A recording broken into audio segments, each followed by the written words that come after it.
Hey there, gang. We are in Arizona. I'm taking you on a little adventure drive here. I'm heading northbound into just entering the town of Florence, Arizona. This is where the prison is. Probably one of the most infamous prisons in the country here in Florence. And we're just approaching, if you look straight out, by the way, that mountain you see way off in the distance is Superstition Mountain. That's where the Lost Dutchman's Mine is. Well, that area. The fabled Dutchman Mine. But here on the right, we have it says the south unit of looks like part of the complex here of this prison. It's massive. There's all kinds of sections and parts, and I think this here on the right is the older part. I'm going to take a right up here and we're going to check it out. And what I'm going to do is I'm going to tell you the story of a woman that was hanged here, this evil woman in 1930. Pretty infamous case and a pretty brutal hanging. Her head came off. So let's check this place out. And as we drive through here, I'm driving by the barbed wire fence, the outer perimeter. I'm going to take a right up here. It says State Prison Florence. Man, I remember even Chicago gangsters were put in here. Joey the Clown, Lombardo. All right, yeah, let's see what we got. I see looks like the old building. We'll take a peek over there, see how far we can get in over there to the right. But yeah, her name was Eva Dugan, and this happened back in 1930. Like I said, I want to shout out Cheryl Daggs, Dustin Burrell, Bear Paws, Jan, and others, but you four really got me to come here and check this place out, because I thought, it says on Find a Grave that Eva Dugan, this is the woman we're going to be talking about, is buried in the Florence cemetery, but she is not. From what I understand, she's buried in the prison graveyard or cemetery, and I am almost 100% positive we can't go in there now. Here on the right, looks like it says ASPC Florence. Let's have a little look here. Oh, there's a guard station down there. We're not going to be able to get in. Visitor parking on the right. Well, let's go in the visitor parking entrance and let's see. Oh boy, this is creepy looking. I see up ahead. Oh, no vehicles beyond this point, it says. But if you look ahead, we can see guard towers, and these look old. And that is the old building. Looks like the old entrance. Let's put it in reverse here. And we'll inch up a little closer. I think I'll go right to the guard station and do a U-turn. Looks like I can do a U-turn there. But yeah, Eva Dugan was born in Salisbury, Missouri, 1878. And when she was only 16, she got married for the first time. It was kind of common back then. And her husband, they had 2 children. And this would be the start of it. Within a short amount of time after those kids, he just mysteriously disappeared. And this would be a pattern that we would see. Now, I don't think there's anybody in that guard station.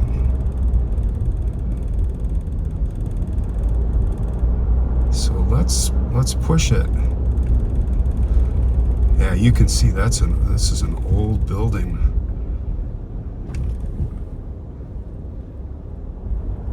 Not this front one, but beyond.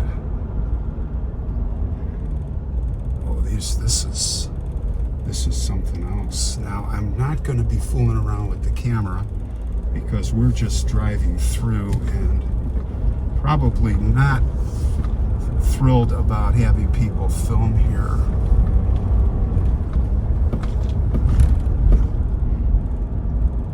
Not that we're looking for prisoners, but this looks completely deserted. I see what looks like old Quonset huts type buildings here behind the wire where the prisoners probably used to be held. Oh yeah, this looks like Alcatraz. I'm looking to the right of this guard tower. Well, let's keep going. So yeah, for some reason she renamed herself Claw-Fingered Kitty at that point, at some point. And when she turned 20, she joined this gold rush, right? The Klondike Gold Rush up to Alaska. So to the left is the physical plant.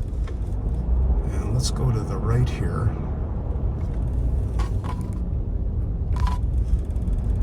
And with all the old gold seekers climbing up that famous picture where they're all climbing that massive hill. It almost looks like a cartoon. Can't even believe that's real. So what did she do? She supported herself by being a prostitute, and that's what she would do. She'd get married again and again, and we're gonna go 4 husbands later. 4 husbands later, and they'd all like disappear mysteriously. So you know what's going on. Now she'd end up in New York. Now there's a guard tower straight ahead with a guard. And I'm just gonna do a U-turn here. He's giving me the eyes, so I don't want to go too slow. We're just gonna be like, yeah, we just made a wrong turn here, sir. Yeah, right up there, number 20. He's got the gun, he's got the rifle, he's got it on us. Let's make our getaway. I'm just kidding. But yeah, she's in New York. She's working as a cabaret singer and doing the prostitution thing. Now we go to January of 1957.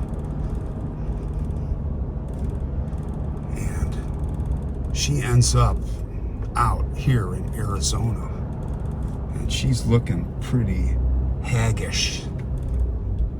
Eva the Clawfinger. She moves in with this older man. He's a chicken farmer. His name's Andrew J. Mathis. And he's a character in himself. He's a decrepit old guy. He's rude, he's mean, he's cheap, and they've got quite a relationship. And what happens is she's like working under him. He goes into town, he recruits men to come and sleep with her. She gets $3 a guy, and he gets 50 cents, and that's his commission. Well, it's only 2 months go by, and they're like at each other's throats.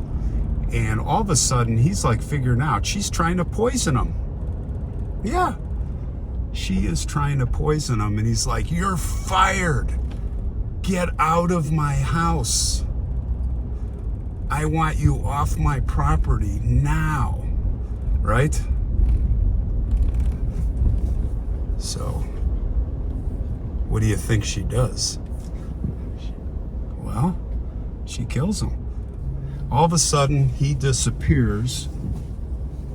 Let's see, let's go back out the same way we came. Oh, there we got a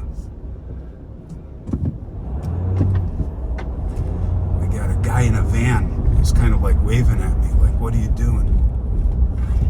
So he probably suspects that we're doing some filming, who knows? All right, so yeah, so he disappears, and what does she do? She goes to the neighbors and she says, "Hey, how would you like to buy the livestock here? Our man has moved to California for the time being, and he does not want, I'm in charge of everything here, and he wanted me to sell it for him."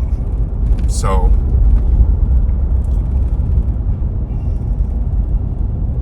this guy's still following me. Let's see if it's just coincidence. So I'm gonna take a right turn out of here. So yeah, the neighbors, they're like, "No way. Like, he would never do that. He's only known you for 2 months. And we heard you arguing and screaming at each other. And blah, blah, blah, blah, blah. Next thing you know, she takes off in his car. Yeah, they're following me. They are following me. But I have a plan. I have a plan to confound them. There's a private house here where there's looked like a night woman, and I'm going to pretend that. Or it's coincidence. Maybe they're just stuck behind this slow driver named Ron. Let's see if they follow me here. Yeah, they are following me.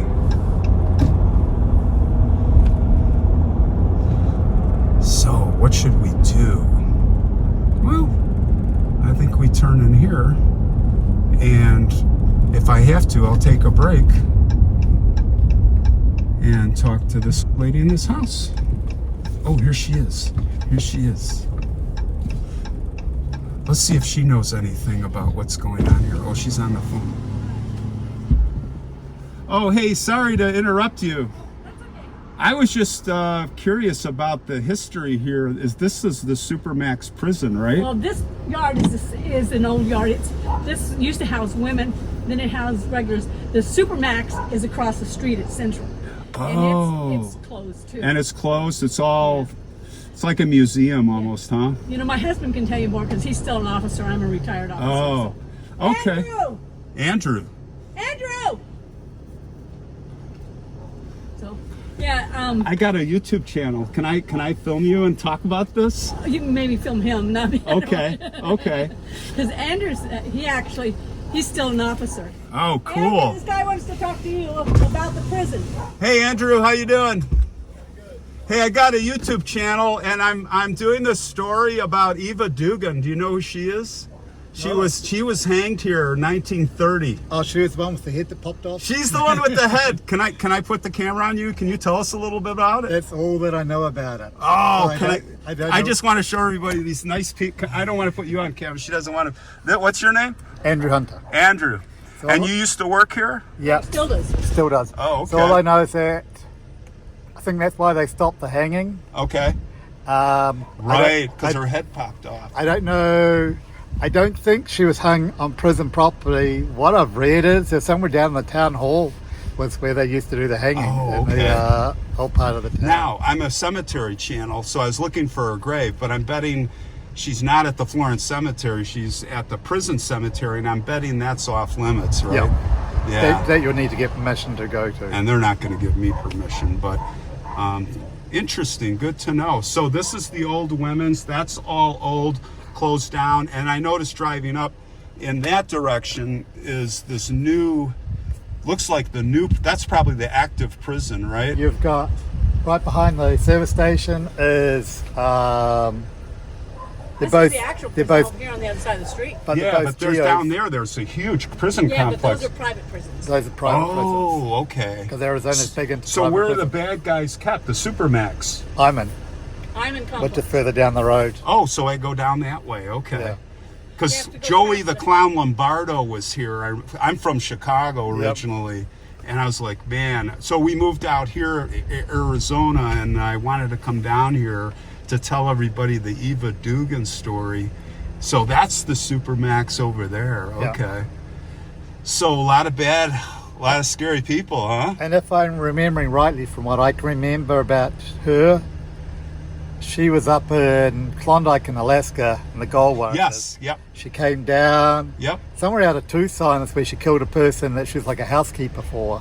I was just at that part of the story, and I'm going to tell the rest. It's perfect you say I was at the Klondike because I was cruising around, and then 2 guys were following me from in there. They're like, who's this guy probably? So I pulled in here, and then they kept going because I saw you before. I'm like, she seems nice.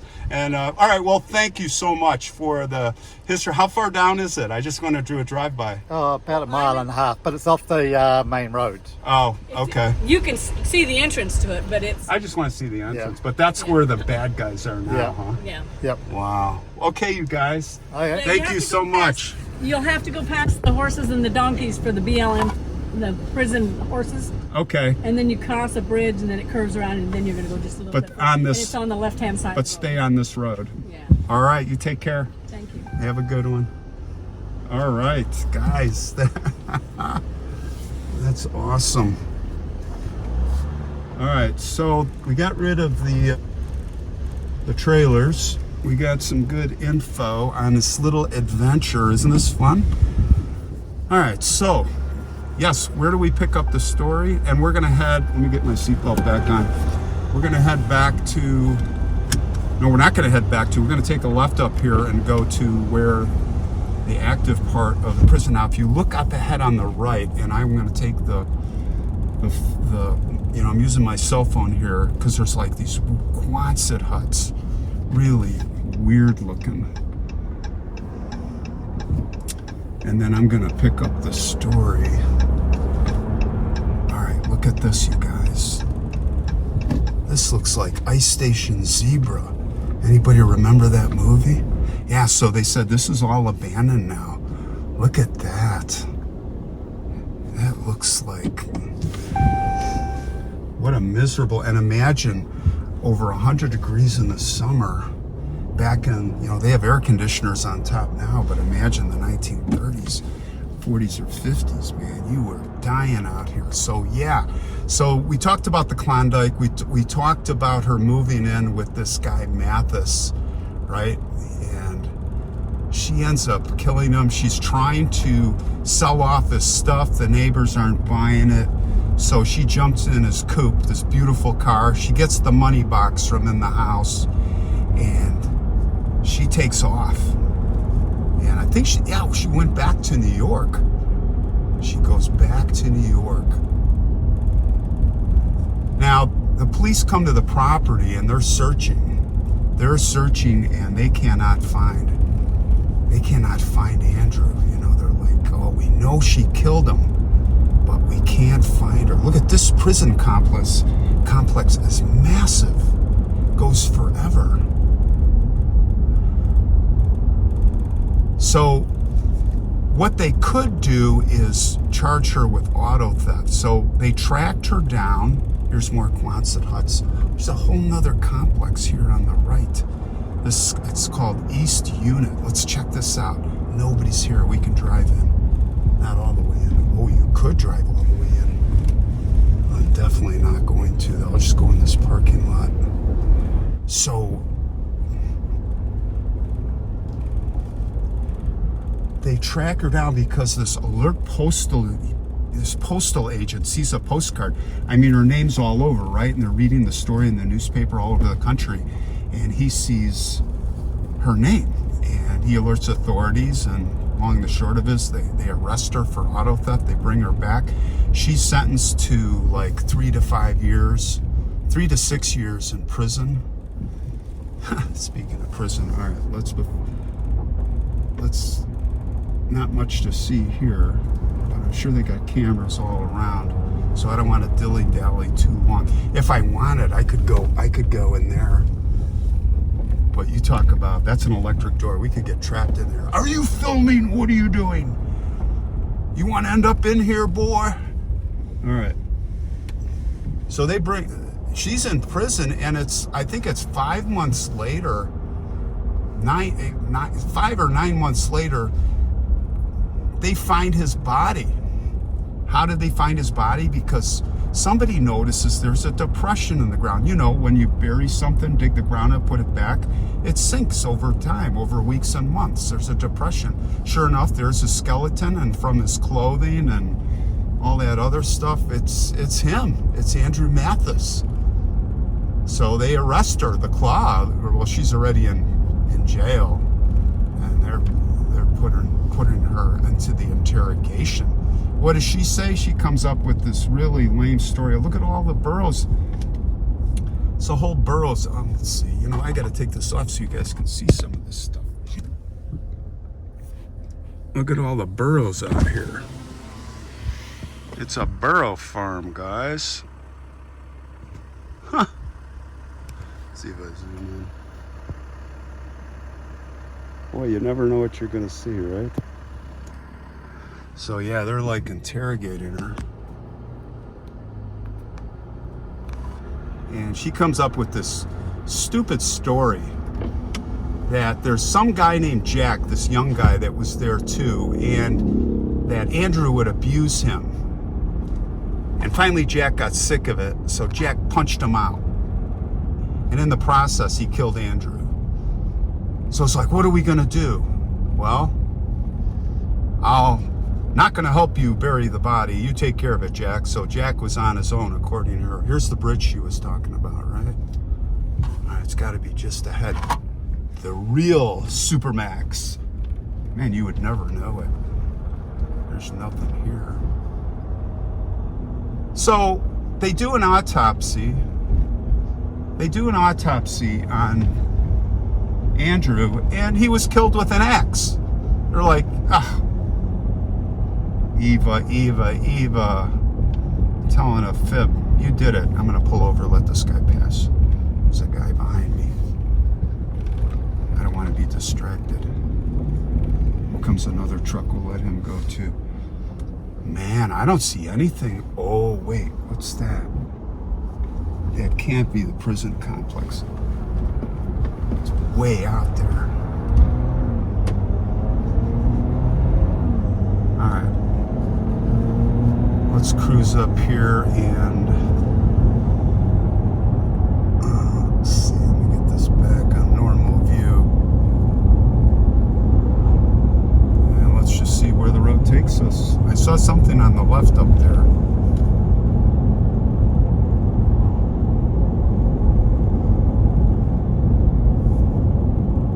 So I'll continue the story when we get to the prison, because this looks like we're on a big giant barren road here. Oh, no, wait, there it is. It's to the left. It's right here. Okay. We're going to keep the story going. Looks like everybody's turning here. Let's see how far we can get in. All right, this is where we got to really be careful. Arizona State Prison Complex, EYMAN. Iman? This is probably prison workers and stuff here. All right, here we go. Probably not going to get that far. So yeah, she goes to trial, right? And she's found guilty by a jury, and she is sentenced to death.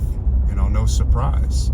Now, what's funny is after the sentence was read, she's standing there in front of the jury, Eva the Claw, and she turns to him and she says, "Well, I'll die with my boots on and in full health. That's more than most of you old coots will be able to boast on." And that was it. So she's on death row, right?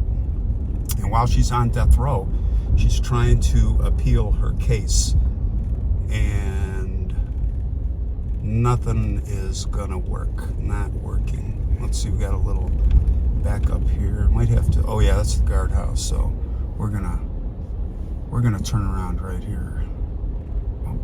Do we want to talk to the guard? Nah, let's not push it. All right, we're gonna head out. Ooh, look at that guard tower, guys. Look at that guard tower. There's the active stuff. This is it. We are here. So, let's just back up here.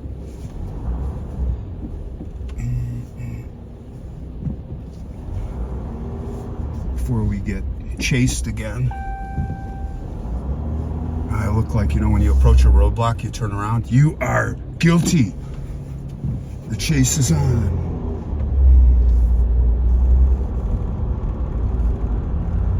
All right, so that's all we're going to see of the Supermax, Supermax. Anyway, to finish the story, she is on death row, and she's trying her appeals, and she's not having any luck. And she's, you know, everyone likes her. She's like the toast. She's the toast of the prison. You know, she's playing that whole role like she's, you know, Miss Granny and lovable Granny. So,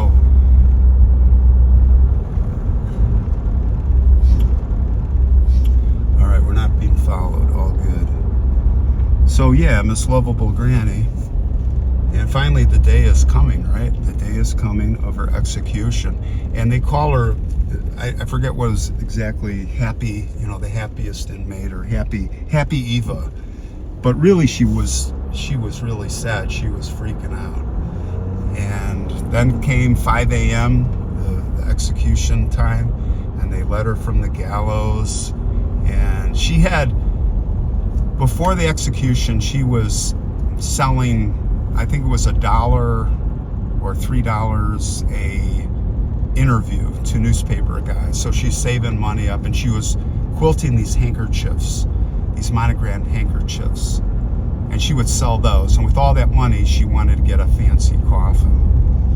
So I guess she got the fancy coffin, and they had it all prepared. And she also had a fancy dress, but she didn't want to wear the fancy dress because she didn't want to get it soiled. So they marched her up in a plain dress, and she's marching to the gallows. And any last words? And she just said no. And the prison warden, his name was Wright, and he said, Eva, you're a good chap. And he shook her hand. And she looked at him and she said, goodbye, Daddy. Goodbye, Daddy Wright. I think that was the quote. Goodbye, Daddy. She called him Daddy Wright, the prison warden. So they were all in like tears for her.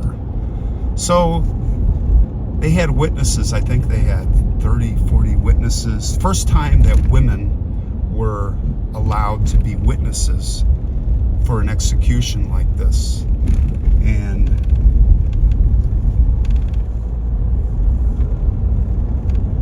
she gets up on the scaffold. It's all ready to go. They pull the lever, the trap door opens, down she goes, and thwack, her head comes right off. Her body hits the ground. The head rolls right out in front of all the people. 3 men faint, 2 women faint.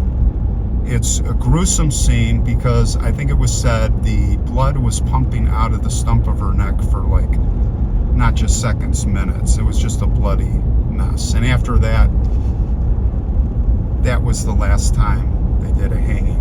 I think there might have been 2 more hangings, but it was like that was the end of they went to the gas chamber here at Florence at the prison. So that was the end of Eva. So we're not going to be able to see her grave, but we saw the prison. I'm not going to waste time going to the Florence cemetery. It's really nothing there to see. I checked it out. So I'll tell you what, let's head over to the Pinal County Historical Museum here. It's right nearby here. From what I understand, they have the actual rope that Eva was hanged from, and see if I can film in there. I'm sure they've got some other interesting things too, so let's head over.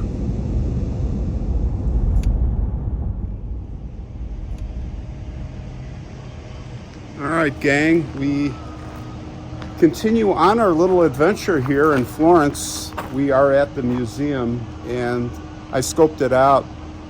The woman inside, she's really nice. She said we could film, and she showed me where the rope is. Ooh, it's pretty creepy.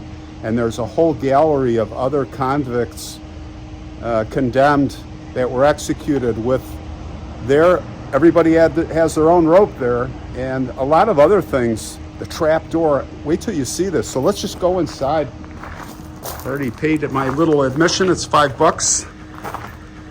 Pretty reasonable. And let's go see Eva's rope. Yeah. So basically the museum has 2 parts. This part, which I really didn't check out, looks like more modern kind of stuff. The elusive mountain lion. Yeah, these are up in the White Mountains, and a lot of these mountains, guys. And I don't know if you heard about my plane crash story in these mountains, 2018. I had to make it overnight, severely injured with my crewmate. Found each other the next day in those mountains. And I wasn't afraid of the black bears, and I wasn't afraid of this or that, but I was afraid of one of those. But yeah, let's go to the other side.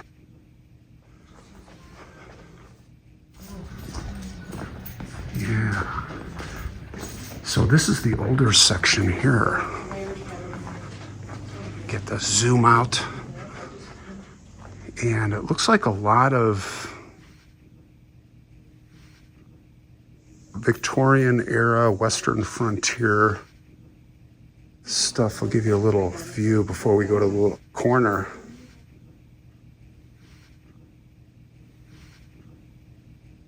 And I brought my flashlights with.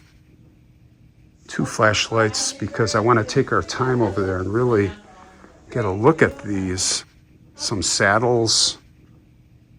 There's some old guns. Look at these. It's like old shotguns. Here's a side-by-side. Looks 20 gauge size. I'm guessing it might be a 16 gauge. Which I have one of those. There it is, the double trigger. All right, let's go over there. Let's stop fooling around. All right, so what we have here is we have this corner. And she told me that this was from the gas chamber. And it was a side-by-side chair. And you can see here some artifacts. Look at that sign. That's the actual sign and the door from the gas chamber. What I find really fascinating is, look at this. This is the actual trapdoor that they all fell from. Now, I think this is upside down, I'm guessing, because this would be framed into the floor system. And I wonder if this would be the bottom, because you wouldn't stand with all this. This looks like the part that would disengage. And yeah, let's see the hinges. Looks like it's welded shut. Well, let's look underneath. I haven't looked underneath, but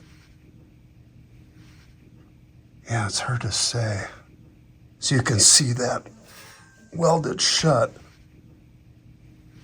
I'm guessing that was the top where they stood. And then this would release up. Not sure what this, just a part or piece, but yeah, that's, just think Eva stood on this in her last moments. And these are the actual straps they used. You know, and as I look at these, I don't know if anybody would think, you know, I'm a little bit morbid, guys, but just think there's DNA on these leather, right? Wouldn't there be DNA from these condemned, executed people? Look at that. Well, I was thinking we could, I don't know if I'll need the flashlight. Oh, Dustin Burrell, he sent me the story on this guy. Right here, you see with the glare. Yeah, Paul Hadley.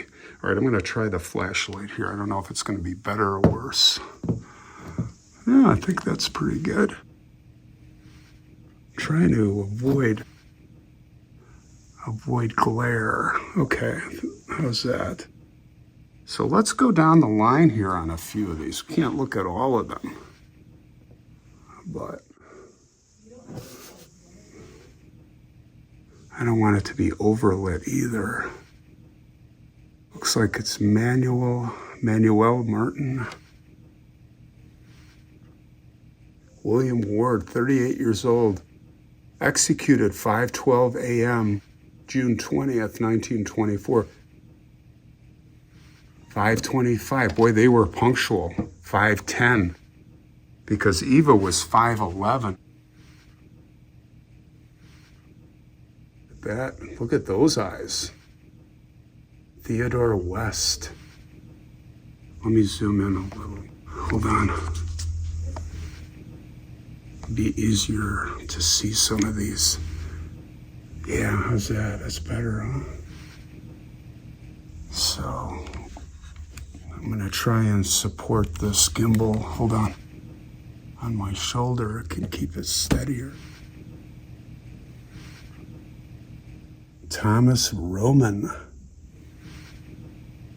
January 13th, 922. Looks like 5:20 a.m. Ricardo Loterio, 24 years old. So many of these guys are so young.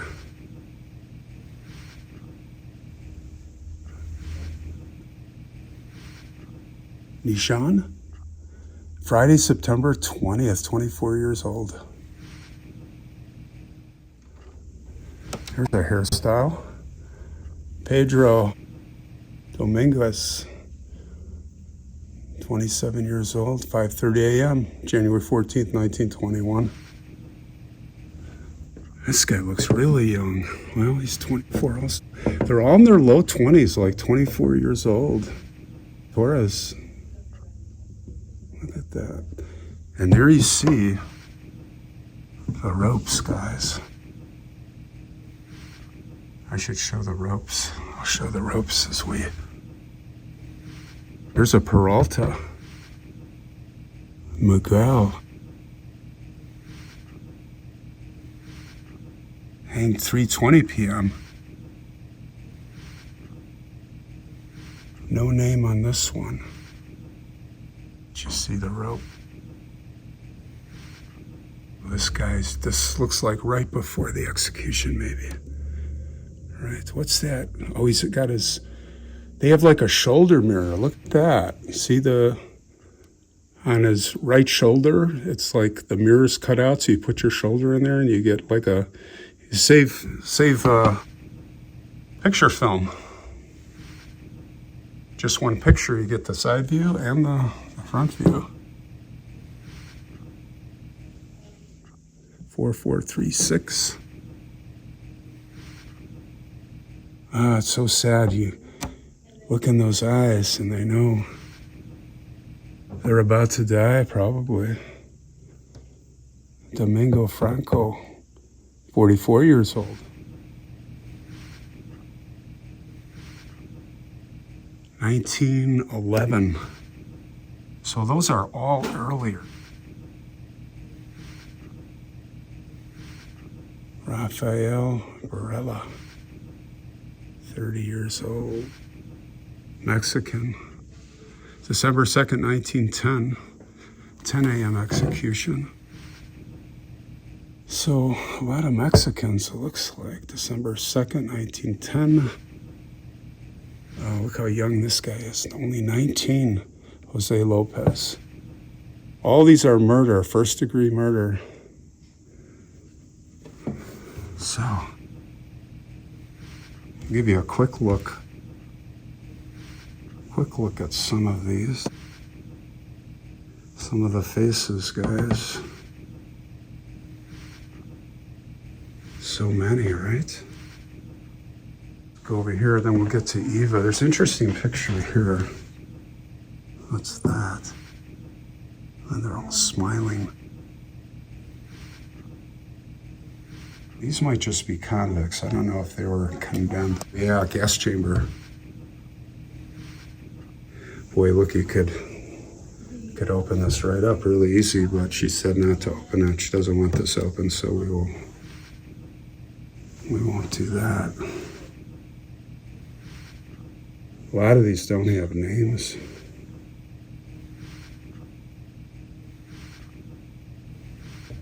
Here's David Benjamin Knight.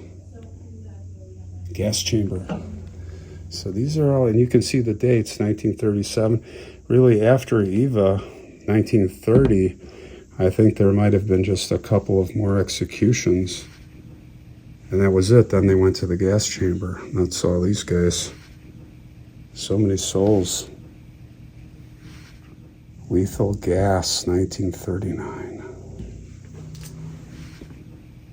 Now we're coming up on Eva here. She's just to the left. Jack Sullivan. Look at that side view.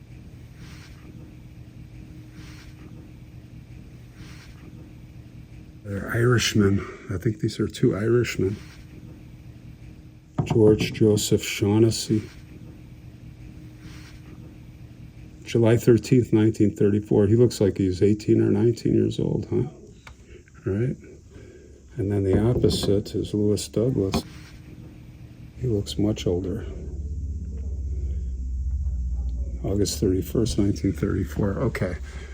So all of these ropes, let me zoom out for you here. They all look pretty much the same. And, you know, how many wraps? This has 5 wraps. This one has 4 wraps. You know, I look at 1, 2, 3, 4, 5. It looks like most of them have 5 wraps. 5 wraps. So yeah, here's Eva right here. There's Eva's rope. That's the actual rope that was around her neck. What I find interesting, now I do spot a detail that I don't see on the other. I do see a little bit. Now, if you look right on the inside, I can see, I don't know if that's blood stain, but yeah, the rope, you can tell, it's maybe hard to see on the video, but I can see that it's got dark blood staining, especially on this right there on the inside. Yeah, so there she is, Eva. Let me zoom in.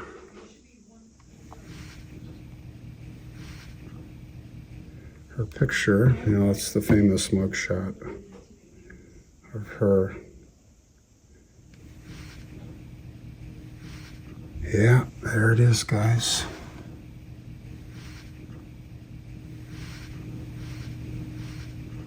Very interesting. Let's see if we can spot anything else here. There's a couple of interesting pictures over here. So this is the spectator room of the gas house. So there's the gas chamber. This is when they were putting it in. Look at that. Again, like when we were at the prison in Rawlins, Wyoming, it kind of looks like Captain Nemo. 4 Chinese executed at prison. 1 faints during ordeal, dies unconscious. Yeah. Unreal. Probably be a better way to go. Just faint and then that's it. So she told me yeah, here it is. So turn the light on again. So you see, this is a necklace that she made. It's actually amazing. If you look at it, let me put the flashlight down here for a second.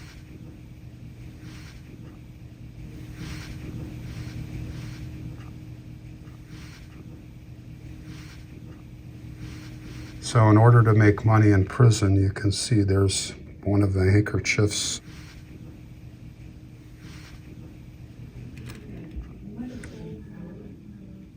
But look at the detail of this necklace that she made. Trying to hold it still, guys. I got shaky hands. I got a gimbal, but there's no stabilizer on this. Yeah, she made that. All this stuff, like I was telling you. And there's a whole story of her here. And this picture looks familiar. I think that's kind of what we saw when we drove in. It's fronted by another building now, right? Wasn't that at the front gate where we went? All kinds of drawings here. Here's the Arizona State Prison Women's Division.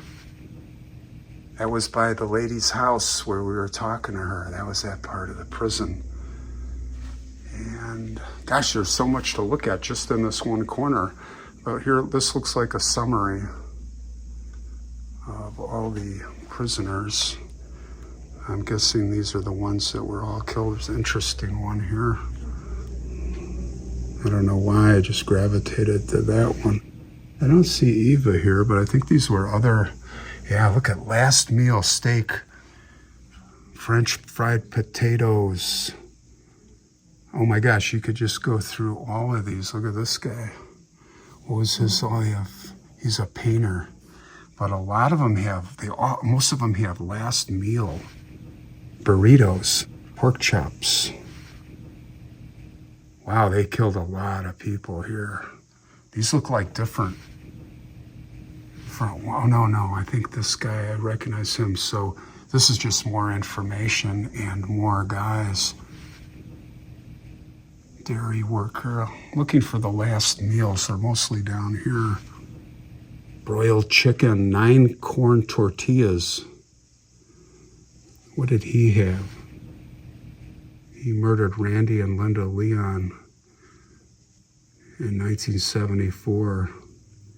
He had 1 can of Coke and 1 slice of cherry pie.